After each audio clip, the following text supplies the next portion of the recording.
Hello, Internet. It's the wonderful Wizard of Oz. It's... Okay, so I had a chat. Here, I'll show you the Munchkins. Look at the Munchkins. Check out the Munchkins. Say hello, Munchkins. The old lady isn't here today. She says the old lady isn't here today, but the fact is she's going to be 1,000 in like a couple months. She told me. So she's going to be super old. Anyway, I had a chat with the Munchkins. Earlier, and what do I have on my nose? No one look at that. Everyone ignore the thing I just pointed out. Sorry. I get distracted easily. I had a chat with the Munchkins about the book, The Wonderful Wizard of Oz. Tonight we are to read chapter 23, and they were like, well, since chapter 24 is only a paragraph, why don't you just read them both? And I was like, that's a genius idea. So, we're going to finish the book tonight! Tonight we finish The Wonderful Wizard of Oz. So tomorrow, we will begin The Marvelous Land of Oz, which actually has a really long title, and I'm going to read you the really long title of The Wonderful Land of Oz because I just think it's fun. The Marvelous Land of Oz, being an account of the further adventures of the Scarecrow and Tin Woodman, and also the strange experiences of the highly magnified Wogglebug, Jack Pumpkinhead, the animated Sawhorse, and the Gump, the story being a sequel to The Wizard of Oz. That is the actual full title of The Marvelous Land of Oz. And that's ridiculous. So we're just going to call it The Marvelous Land of Oz. But this is the final two chapters of The Wonderful Wizard of Oz. We're going to go ahead and start reading now with chapter 23, The Good Witch Grants Dorothy's Wish. Before they went to see Glinda, however, they were taken to a room of the castle where Dorothy washed her face and combed her hair, and the lion shook the dust out of his mane, and the Scarecrow patted himself into his best shape, and the Woodman polished his tin and oiled his joints. When they were all quite presentable, they followed the soldier girl into a big room where the witch Glinda sat upon a throne of rubies. She was both beautiful and young to their eyes. Her hair was a rich red in color and fell in flowing ringlets over her shoulders. Her dress was pure white, but her eyes were blue, and they looked kindly upon the little girl. "What can I do for you, my child?" she asked. Dorothy told the witch all her story, how the cyclone had brought her to the land of Oz, how she'd found her companions, and the wonderful adventures they had met with.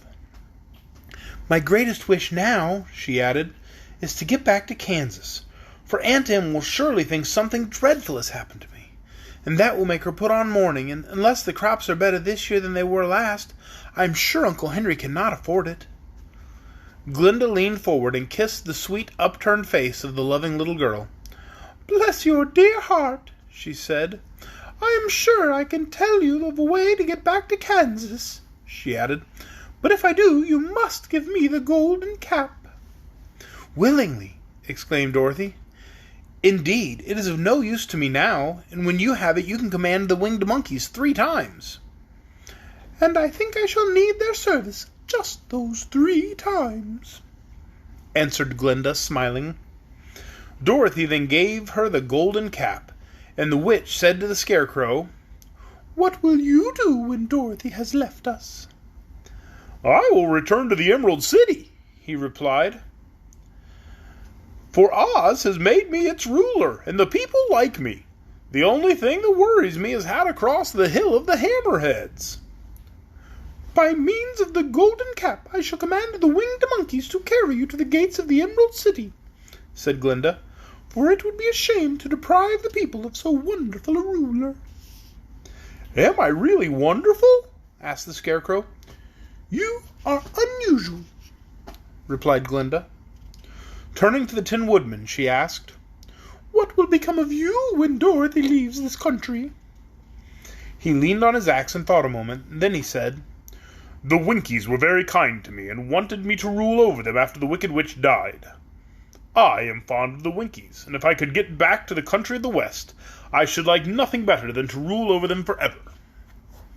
"My second command to the winged monkeys," said Glinda, "will be that they carry you safely to the land of the Winkies. Your brain might not be so large to look at as those of the Scarecrow, but you really are brighter than he is, when you are well polished, and I am sure you will rule the Winkies wisely and well."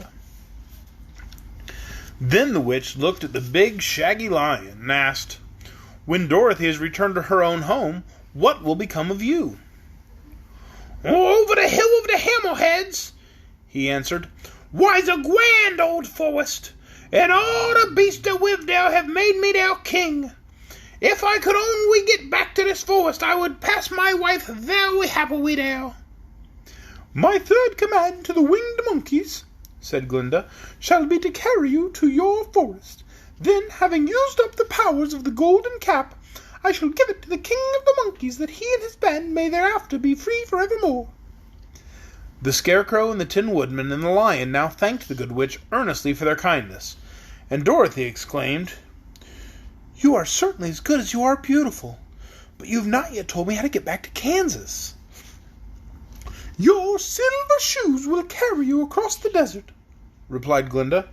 "If you had known their power, you could have gone back to your Aunt Em the very first day you came to this country." "Well, but then I should not have had my wonderful brains," cried the Scarecrow. "I might have passed my whole life in the farmer's cornfield." "And I should not have had my lovely heart," said the Tin Woodman.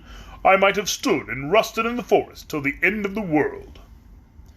"And I should have lived a coward forever," declared the Lion, "and no beast in all the forest would have a good word to say to me." "This is all true," said Dorothy, "and I am glad I was of use to these good friends. But now that each of them has had what he most desired, and each is happy in having a kingdom to rule beside, I think I should like to go back to Kansas." "The silver shoes," said the good witch, "have wonderful powers. And one of the most curious things about them is that they can carry you to any place in the world in 3 steps, and each step will be made in the wink of an eye. All you have to do is knock the heels together 3 times, command the shoes to carry you wherever you wish to go." "If that is so," said the child joyfully, "I will ask them to carry me back to Kansas at once." She threw her arms around the lion's neck and kissed him, patting his big head tenderly. Then she kissed the Tin Woodman, who was weeping in a way most dangerous to his joints. But she hugged the soft, stuffed body of the Scarecrow in her arms instead of kissing his painted face, and found she was crying herself at this sorrowful parting from her lovely comrades. Glinda the Good stepped down from her ruby throne to give the little girl a goodbye kiss, and Dorothy thanked her for all the kindness she had shown to her friends and herself. Dorothy now took Toto up solemnly in her arms, and having said one last goodbye, she clapped the heels of her shoes together 3 times, saying, "Take me home to Aunt Em." Instantly she was whirling through the air so swiftly that all she could see or feel was the wind whistling past her ears. The silver shoes took but 3 steps, and then she stopped so suddenly she rolled upon the grass several times before she knew where she was. At length, however, she sat up and looked around her. "Good gracious!" she cried, for she was sitting on the broad Kansas prairie, and just before her was the new farmhouse Uncle Henry had built after the cyclone had carried away the old one. Uncle Henry was milking the cows in the barnyard, and Toto had jumped out of her arms, running toward the barn, barking furiously. Dorothy stood up and found she was in her stocking feet, for the silver shoes had fallen off her in flight through the air, and were lost forever in the desert. Chapter 24. Home Again. Aunt Em had just come out of the house to water the cabbages when she looked up and saw Dorothy running towards her. "My darling child!" she cried, folding the little girl in her arms and covering her face with kisses. "Where in the world did you come from?" "From the land of Oz," said Dorothy gravely. "And here is Toto, too, and oh, Aunt Em, I am so glad to be at home again." The end. Thanks, everybody, for watching. I have really enjoyed the past few weeks reading every night to you. I am going to continue. I've got 13 more books to get through before I'm through with all of the Oz books L. Frank Baum wrote. There are other Oz books out there. There's like 40 total, but a lot of those were written by other people after Frank died. and they're not considered necessarily like canon to the Oz thing. So we're going to read the 14 books he wrote before he died. I've been told by someone else that I should read the Alice's Adventures in Wonderland or Through the Looking Glass, whatever, like the Alice books after this. We'll see how I feel in a year, because that's how long it's going to take me to get through Oz. But I really like this, and I enjoy doing the voices, and the kids seem to enjoy it. The Munchkins over here are having a great time. So thanks everybody for watching. I hope you come back tomorrow night when we get to start book 2, The Marvelous Land of Oz. And I got to order like 12 more books, so this is very exciting. Good night, everyone.